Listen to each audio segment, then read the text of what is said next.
නියෝජනය කරන අකීම් මන්ත්‍රීතුමා මෙතන ඉන්නවා. එතුමාත් මම හිතන්නේ රාමසාන් උපවාසයේ ඉඳලා තින්න කෙනෙක්. මේ රාමසාන් උපවාසයේ යෙදෙන්නේ ශ්‍රී ලාංකීය මුස්ලිම් ජනතාව ලෝක මුස්ලිම් ජනතාව. මේ ලෝක මුස්ලිම් ජනතාව රාමසාන් කාලය කියලා කියන්නේ ඔවුන් ඊටාම අදවතින් ඔවුන්ගේ ඉස්ලාමීය ආගම වෙනුවෙන් කරන ලොකු උපවාසයක්. ඒතරේ උපවාසයේ ඉඳලා ඉන්නකොට තමයි ගරු මන්ත්‍රීතුමනි ඇමරිකාවේ ජනාධිපතිවරයා ට්‍රම්ප් විසින් ඊශ්‍රායලය විසින් ඔව් ගරු මන්ත්‍රීතුමා මොකද්ද පොයින්ට් එක? සභාපතිතුමනි රාමසාන් සහ මුස්ලිම් සමාජයේ විකුණලා කතාවක් පවත්වන එක නවත්තමු කියන යෝජනා කරනවා. මම ගරු මන්ත්‍රීතුමා කතා කරන්න. මම කියනවා ගරු නියෝජ්‍ය කතානායකතුමනි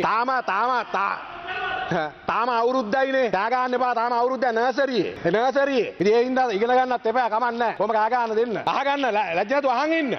ඔව් ඒක තමයි මුලින් තමන්ගේ ජාතිය ආගම ගැන හිතන්න. ඒක හිතන්න බෑ. එතකොට දැන් අපි අහන්නේ මේ වෙලාවේදී මොකද්ද උනේ? ඉරානයේ තමන්ගේ රටේ මිනිස්සු ඉස්ලාමීය ජනතාව වෙනුවෙන් ඒ ඉස්ලාමීය ජනතාව රාමසාන් උපවාසයේ එදිලා ඉන්නකොට ගරු මන්ත්‍රීතුමනි මොකද උනේ?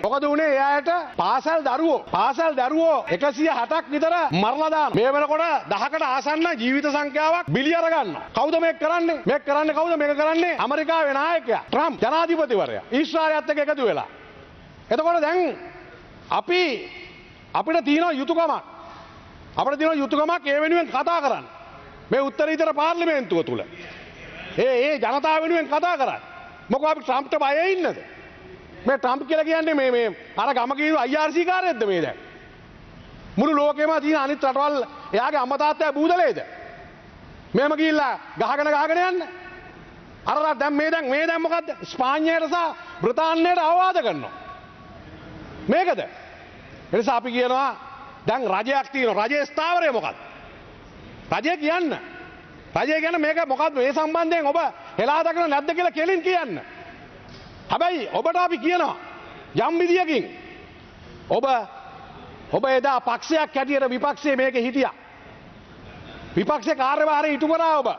හැබැයි ඔබ විපක්ෂයේ කාර්යභාරය ඉටු කරන වෙලාව අද ඔබ හිටියනම් මේ විපක්ෂේ ජනතා යුක්ති පෙරමුණ විපක්ෂයේ හිටියනම් මේ ඉරානයට මේ ගහන විදියට මොකද්ද සිද්ධ වෙන්නේ?